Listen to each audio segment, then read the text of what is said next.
कबीर पिछले पाप ते हरि चर्चा ना सुहावे, कहूंगे के उठ चले ना और बात चलावे। और तुलसी साहिब जी कहते हैं कि तुलसी पिछले पाप ते हरि चर्चा ना भावे, और जैसे जबर के बेग ते भूख विदा हो जावे। जैसे किसी व्यक्ति को बुखार हो गया, मलेरिया हो गया, तो उसको रोटी भी कड़वी लगे, हलवा भी कड़वा लगे, खीर दलिया भी कड़वा लगे, काजू सेब संतरे या मनुखा दाख भी कड़वी लगे। अब ये पदार्थ कड़वे नहीं, उस जवर ने उसके शरीर की व्यवस्था को इतना बिगाड़ दिया कि उसको मीठे पदार्थ भी कड़वे महसूस हो रहे। इसी प्रकार जिनके ऊपर पाप कर्मों का दबाव घना है, जिनकी आत्मा पे, उनको ये राम नाम की मनुखा दाख भी सुहाती नहीं है, कड़वी लग गए। उसका फिर विकल्प क्या है, उसका उपचार क्या है? जैसे बुखार के कारण, जवर के कारण वो कड़वापन आ गया शरीर में, तो उसके लिए कड़वी टैबलेटें खानी पड़ेंगी, कुनीन की, ना चाहते भी खानी पड़ेंगी, और फिर वो धीरे धीरे उस बुखार जोर को उतार देंगी, फिर वो पदार्थ फिर मीठे लगेंगे। अब हम मांगा भगवान से कोठी और कार्य, और परमात्मा कहते हैं ये तो है काल की बेगार जो तुम मांगने आते हो। जब आप भगवान की शरण में आ गए, क्या परमात्मा अनजान है कि मेरे बच्चे को किस चीज़ की आवश्यकता है? आज्ञा रखेगा आपको, आपकी सोच से पहले उसको, आपका पहले पता इसको क्या संकट आने वाला है, उससे पहले आपके पास आगे खड़ा पाओगा भगवान। फिर भी हमारी जो आदत है धीरे धीरे छूट जाएगी, क्योंकि अभी तो आपके साथ ऐसा है, एक व्यक्ति के ओठ का चोट लग गई, काफ़ी चोट लगी, सूज गया, तो उसको कोई कुछ दवाई बतावे, कोई कुछ दवाई बतावे। एक व्यक्ति कहने लगा कि इसके ओठ का हलवा बना के बांध दो, देसी घी का हलवा। तो जिसका ओठ का चोट लग रही थी कि यह दवाई बढ़िया लगी, बने इस वाली बनाओ, हलवा बनाओ। अब हलवा थोड़ा सा बनाया उन्हें, तो ओठ पर लग जा, ओठ पर दरिया तो पर चाट गया भीतर। उन्हें सोची ओठ पर इतना डट्टा ले गया और खा गए, तो इसको और बनाओ। तब वो व्यक्ति बोला पहले इसने भीतर तो भर दो, जब ओठ पर डटेगा। तो उन्होंने अच्छा बनवाया, 1 किलो सारे का, वो पहले छकाया, अब छक तू, और फिर ओठ पर बांधा। क्यों? हलवा इसी चीज़ से एक बार छक लेना, दोबारा रुचि नहीं बना उसकी, एक ग्रास भी नहीं खा सकता। तो ओठ पर धर दिया, वो न्यों का न्यों रखा उसने। तो आज आप का ओठ का चोट लग रही है, और आप यहाँ जो मांगन आते हो ना, परमात्मा पहले आपने उनसे भरेगा, अंदर से भरेगा, आपकी सारी फुलफिल पूरी करेगा जो भी रिक्वायरमेंट होगी, और फिर आप ओठ पर डटने दोगे। तो कहने का भाव ये है, फिर आपकी रुचि नहीं रहेगी इसके अंदर। इस दास के साथ ये बिटर जो ना एक्सपीरियंस हुआ है। पहले तुम्हारी भी जो जब नाम लिया था, वैसे आवश्यकता इतनी क्या है कि नहीं थी, कोई त्रुटि घर में नहीं थी किसी वस्तु की, फिर भी माया की चाह थी, ऐसे ढंग से माया देने लगे परमात्मा, पुण्यात्मा सोच भी नहीं सकते। तभी तो इस दास का इतना दृढ़ विश्वास हुआ, और दृढ़ता के साथ आप तक ये पहुंच पाया, जो मालिक ने मेरा पेटा भर दिया, विश्वास दृढ़ किया। दास ने एक प्लाट खरीदा, एक मित्र था, उसकी कोई वैसे ही उसमें रुचि नहीं थी, कोई और बनाना चाहता था, उधार में दे दिया। 1 साल में उसके पैसे दिए, और 1 साल के उसके लेने के बाद 3 गुनी कीमत होगी उसकी, रजिस्टर्ड वहाँ की जो वैल्यू थी। बताओ, हम वैसे उस नौकरी में हेरा फेरी करके मेरे ख्याल में सारी उम्र नहीं कमा सकते थे, उसने 2-1.5 साल में मालिक ने वो ऐसे भर दिया, वह उठ की चोट भर दी। और फिर ये ज्ञान पता लग गया, किसी ने कहीं सिर में मारेंगे या माया से घनी होगी तो फिर यह दुखी करेगी। तो पुण्यात्माओं, पहले आपके ओठ की चोट के लिए आए हो, ये भी आपका सारा काम होगा, आपको परमात्मा अंदर से भी भरेगा, और ये दुख आपके ये सारे निवारण करेगा, आपको सारा सुख देगा। इस अध्यात्म मार्ग से जब आप परिचित हो जाओगे, आपको कोई किसी प्रकार की भी शंका, डाउट नहीं रहेगा। जैसे आपको ज्ञान वही होता है, प्रमाण वही होते हैं, उदाहरण वही होते हैं, जो रह रहकर पूरे वर्ष सुनाए जाते हैं। और आपकी आत्मा को ये ज्ञान और ये प्रमाण कितनी बार सुने उतनी बार अच्छे लगते हैं, तो आप स्वस्थ हैं। और जिसको ये महसूस होता है कि ये सत्संग तो मैंने पिछली बार भी सुना था, ये बात सुनी थी, तो ये आपकी कमजोरी है, आपके कोई वीकनेस आत्मा में आ चुकी है। जैसे एक स्वस्थ व्यक्ति होता है, वो सुबह खाना खाता है, रोटी वही होती है, थोड़ी बहुत दाल सब्जी में बेशक फर्क हो जाए, अंतर हो जाए, और सुबह खाना खाया और शाम को वही रोटी फिर रखी है और आपको रुचि नहीं बन पा रही है, तो आप अस्वस्थ हो गए हो। और यदि आपको वही रोटियां फिर उसी तरह रुचि कर लग रही हैं, तो आप स्वस्थ हैं। और दिन में 3-3 बार खाते हो, रुचिकार लगती हैं, तो आप स्वस्थ हैं। इसी प्रकार अब ये ज्ञान वही है, और जितनी बार सुने और जितनी बार ये आपको उतनी ही बार आपको ये अच्छा लगना चाहिए, तो आप स्वस्थ हैं। अन्यथा आपको फिर कोई पाप कर्म ने घेर लिया।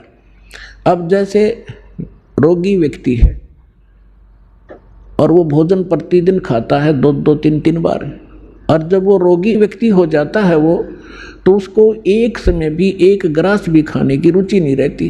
कारण क्या हुआ कि उस रोग ने उसके शरीर की व्यवस्था खराब कर दी। जो मीठी वस्तु थी, खाने योग्य पदार्थ थे, वो भी कड़वे लगन लगे। उसका तरीका क्या है? उसका तरीका ये है कि कड़वी, जैसे किसी को मलेरिया हो गया और उसने वो कड़वी कुनीन रोटियां तो भी कड़वी वो खानी पड़ेंगी, ना चाहते हुए भी खानी पड़ेंगी, चाहे वो रुचि कर लगे चाहे ना लगे। उनके खाने से फिर धीरे धीरे बुखार ठीक होगा, जबर ठीक होगा, तो वह रुचि भूख बढ़ेगी और फिर स्वादिष्ट स्वस्थ होते फिर स्वादिष्ट हो जाएंगे। तो इसी स्वादिष्ट लगा करेंगे। इसी प्रकार ये सत्संग के अंदर ये दोनों डोज हैं। इसमें आत्मा का आहार भी है और ये ट्रीटमेंट, ये उपचार भी साथ होता है। जैसे कोई भक्त सत्संग सुन रहा है और ये मन में आता है कि तो पहले भी सुना था, तो बेशक आप ना चाहते हुए भी उठकर नहीं जाना चाहिए, उसको बार बार सुनना चाहिए। थोड़ी सी देर में आप देखोगे ओहो ये तो ठीक सी लगन लाएगी, तो ये कुनीन का काम भी करेंगी। ना चाहते हुए भी भगवान की महिमा को सुनते ही रहना चाहिए और ना चाहते हुए भक्ति जैसे मंत्र करने लगते हो, रुचि सी ना बनती, ना बनन दे, एक मिनट जाओ कर डे से होकर मन भागन दे, दूर थोड़ी देर भागेगा फिर आप पैसे होगा। इसी प्रकार परमात्मा कहते कबीर हरि के नाम को खज बजो चाहे खज, उल्टा सुल्टा ओ गही खेत पड़ा जो बीज। अब परमात्मा के नाम में लग जाओ, चाहे हज यानी अपनी रुचि से या खज के माथा सा ठनकते हुए भी शुरू कर दो। और कहते हैं जैसे खेत में बीज पड़ गया, उल्टा पड़ोते सुल्टा उगेगा। तो इस प्रकार आपने इस ज्ञान ग्रंथों में जो साधना लिखी है वो हमारी यथार्थ साधना है, शास्त्र अनुकूल साधना है। श्रीमद् भगवत गीता अध्याय नंबर 16 के श्लोक नंबर 23-24 में कहा कि शास्त्र विधि को त्याग कर जो मनमाना आचरण करते हैं उनको ना सुख होता है, ना कोई गति होती है, ना उनको कोई सिद्धि प्राप्त होती है, ना उनको परम गति होती है, यूजलेस है। इसलिए 24वें श्लोक में कहा 16वें अध्याय के कि इससे तेरे लिए अर्जुन कर्तव्य और अकर्तव्य की अवस्था में कौन से आध्यात्मिक कर्म करने चाहिए, कौन से ना करने चाहिए, उनके विषय में शास्त्र ही प्रमाण है। अन्य किसी की दंत कथा पर विश्वास मत करना। इसी से हो गया कि शास्त्र विधि को त्याग कर जो सदग्रंथों में शास्त्रों में प्रमाणित जो साधना है उसके विपरीत जो साधना कर रहे हैं वो यूजलेस है। हमारे सदग्रंथों में कौन सी साधनाएं हैं? जैसे दास ने बताया कि यजुर्वेद अध्याय नंबर 40 के मंत्र नंबर 15 में वेद ज्ञान दाता ब्रह्म है, इसने अपने सत्र का ज्ञान बताया है कि ओम है मेरा मंत्र। उसमें बताया है कि वायु अनिलम अथिदम बसवांतम शरीरम, ओम करतो समर किलबे समर करतुम समर। ओम नाम का जाप काम करते करते सेवन करो और विशेष कसक के साथ सेवन करो। मनुष्य जीवन का मूल कर्तव्य जान के सेवन करो। यानी कोई भी जो सेवन करते हो मनुष्य जीवन का प्रथम कर्तव्य मानो कि ये पहला कर्तव्य है। और परमात्मा के भक्ति के साथ साथ हम अपने जो निर्वाह के कर्म भी करेंगे तो भगवान की शक्ति से वो भी बहुत अच्छे लाभ वाले बनेंगे। जो व्यक्ति दुखी हो जाता है तो भगवान के लिए ही चलता है, किस लिए कि भगवान मुझे सुख देगा, मेरे बिगड़े काम बनावेगा। तो हम पहले ही भगवान की भक्ति शुरू कर दें तो बिगड़े काम तो साथ बनते। आपको क्या बताना चाहता है दास परमेश्वर के इस ज्ञान के माध्यम से कि आप यहाँ जिस दिन से दीक्षित हो जाते हो आपका वो एक मानुष जन्म प्रारंभ होता है। उससे पहले आप मनुष्य शरीर अवश्य था लेकिन कर्म मनुष्य के नहीं थे। सभी सद्ग्रंथ, सभी संत और खुद परमात्मा आकर बताते हैं कि परमात्मा इस मनुष्य जीवन की प्राप्ति आपको केवल परमात्मा प्राप्त करने के लिए और जरा और मरण के संकट से छुटवाने के लिए ही प्राप्त होता है। आपको ज्ञान संपूर्ण होता नहीं और संसारिक लोगों से जो ट्रेनिंग आपको मिलती है उसमें दृढ़ हो ही जाते हो। कोठी बना ले बेटा, उस लड़के ने देख ले थोड़े से दिन हुए नौकरी लगा था और 2 कोठी बना ली, तो हमारे वो इंजेक्शन लग जाते हैं। हम फिर वही टारगेट लेकर आगे चलते हैं नौकरी में या कोई बिजनेस में। कोठी बनाऊं, प्लाट लूँ, कार लूँ बढ़िया सी, और 1 मिनट में मृत्यु हो जाती है और कोठी कार धरी धराई रह जाती है। कबीर साहब कहते हैं राम नाम कड़वा लगे, राम नाम कड़वा लगे, ये मीठे लगे दाम, दुविधा में दोनों गए, भाई माया मिली ना राम। पुण्यात्मा, इस अध्यात्म मार्ग से जब आप परिचित हो जाओगे आपको कोई किसी प्रकार की भी शंका डाउट नहीं रहेगा। परमात्मा बताते हैं कि तुम जिस वस्तु को अपना माने बैठे हो ये आपकी नहीं है, ये काया तेरी है नहीं, ये माया कहाँ से होए, चरण कमल में ध्यान रखो, इन दोनों को खो। जब यू शरीर ही तेरा नहीं है और तू कब्जा कर रहा 20 प्लाटों पे, 25 एकड़ जमीन बना ली, एक बड़ी कार ले ली, बैंक बैलेंस बना लिया, जब शरीर तेरा नहीं ये सामान तेरा कैसे हो गया भले आदमी। तो ये ज्ञान भी भगवान ने बतावे और तब हमारे हृदय में जच्चा सचमुच ये दखाम घाटलेट हो रहे हैं। और यही डिमांड, इसी की इच्छा, इसी की प्राप्ति के लिए संतों के पास जाते हैं, मंदिर मस्जिद गुरुद्वारों में यही डिमांड रखते हैं जाकर भगवान थोड़ा सा रोजगार हो जा, 1 कोठी और बन जा, 2 प्लाट और ले लूँ, फलाना काम हो जा, ये मांगते फिरते थे। और वो ऐसे मांगे से वो भी ना मिलता क्योंकि आपको मिलना वही था जो आपके प्रारब्ध में लिखा हुआ था। ये अरहट का कुआ लोई, यागल बंजा है सब कोई, कीड़ी कुंदर और अवतारा, हरहट डोर बंधे कई बारा। शेष महेश गणेश्वर ताही, हरहट डोर बंधे सब आही, शुक्राजिक ब्रह्माजिक देवा, हरहट डोर बंधे सब खेवा। ये कोटिक करता फिरता देखा, हर डोर कहूँ सुन देखा, ये चतुर्भुजी भगवान कहाँ मैं, हर हट डोर बंधे सब आवे। अपने आत्मा हर हट रहट, आपने हर हट कुआ नहीं देखा होगा लेकिन उसका थोड़ा चित्र दिखाने से आसानी से समझ में आ जाता है। कहते हैं यहाँ जब तक तुम्हें पूर्ण परमात्मा की सत भक्ति नहीं प्राप्त होती और अन्य साधनाएं करके तुम क्या करते हो, यहाँ साधना की, धर्म किए, पुण्य किया, स्वर्ग में चले गए, वहाँ पुण्य क्षीण हो गए, फिर वहाँ से नरक में गए, नरक से फिर पृथ्वी पर, फिर कभी मनुष्य जीवन मिला, फिर पुण्य किए थोड़े बहुत, पुण्य के आधार पर स्वर्ग में, नरक के आधार से नरक में, फिर यहीं पर, फिर स्वर्ग में, फिर यहीं पर, फिर स्वर्ग में, फिर यहीं पर, फिर नरक में, फिर 84 लाख योनियों में। कहते हैं ये अरहट का कुआ लोई, या गल बंजा है सब कोई। ये देखिएगा एक अरहट का कुआं दिखाते हैं आपको, क्योंकि अब वो जिस समय ये ज्ञान दिया था उस समय तो ये आम होया करते हर जगह। ये समझो एक एलिवेशन है इसकी, जैसे यूं काट रखा हो कुआं दिखाने के लिए। ये जल है इस कुएं में, ये नीचे जल है, और यहाँ एक ये व्हील, एक पुली है, व्हील है, इसके ऊपर छोटे छोटे दांते से होते जैसे गिरारी का होया करें, और इसके ऊपर एक चैन लगा दी जाती है। चैन के ऊपर ये बाल्टियां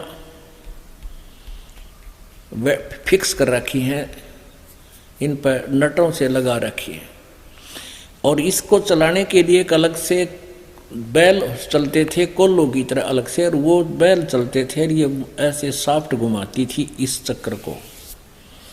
हमने केवल ये चक्कर आपको दिखा रखा है। तो ये चलता था ऐसे, तो नीचे से बाल्टियां पानी से भरती और ऊपर आती हैं, यहाँ खाली हो जाती हैं, देखो आगे ना, और फिर ये खेतों में पानी चला जाता है। ये एक पुली है, ये इसके चैन है, चैन के साथ ये बाल्टियां बांध रखी हैं, वेल्ड कर रखी हैं, और ये चैन इन बाल्टियों समेत नीचे जल में आती है। यहाँ से बाल्टी भर जाती हैं और ये ऊपर आती है भरे पानी की, और यहाँ ये खाली हो जाती है और यहाँ से पानी खेतों में चला जाता है। तो ये क्या बताना चाहते हैं परमात्मा, कि जैसे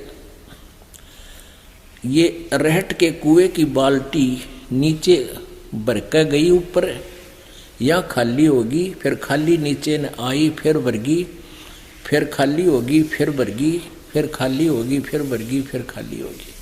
ये रहट के कुएं का चक्कर।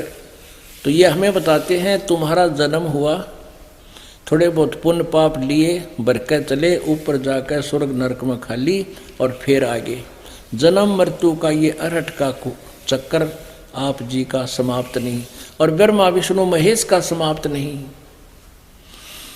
ये अरहट का कुआ लोई, या गलबंजा है सब कोई। चिट्टी कीड़ी, ये चिट्टी कीड़ी, कुंजर माने हाथी, और अवतारा, कीड़ी कुंजर और अवतारा, ये अवतार है। हरहट डोर बंधे कई बारा, ये ब्रह्मा विष्णु महेश। कहते चतुर्भुजी भगवान कहाँ हुए, ये भी अरहट डोर बंधे सब आवे। ये भी जन्म और मृत्यु के इस अरहट के कुएं में चक्कर में लगे हुए हैं, इनकी भी जन्म मृत्यु समाप्त नहीं है। ये कोटिक करता फिरता देखा, हरहट डोर को हूँ सुन लेखा। ये चतुर्भुजी भगवान कहाँ हुए हैं, ये भी हरहट डोर बंधे सब आवे। ये है खोखापुर का कुआं, इसमें पड़ा सो निश्चय मुआ। अगर आप ये वीडियो YouTube पर देख रहे हैं तो हमारे चैनल को सब्सक्राइब करें और बेल आइकन को दबाना ना भूलें। भाई जो गुरु बचन पे डट गे रकट गे फंद 84 के, कट गे फंद 84 के, रकट गे फंद 84 के। भाई जो गुरु बचन पे डट गे रकट गे फंद 84 के। वस्तु मिली ठोर की ठोर, मिट गई मन पापी की दौड़। और अधिक जानकारी वसंत रामपाल जी महाराज जी से निशुल्क नाम दीक्षा प्राप्त करने के लिए संपर्क करें। हमारे संपर्क सूत्र है 8222880541 8222880542। आप नीचे स्क्रीन पर दिए गए हमारे अन्य नंबरों पर भी संपर्क कर सकते हैं। विजिट करें हमारी वेबसाइट पर। हमारी वेबसाइट है www.jagatgururampalji.org।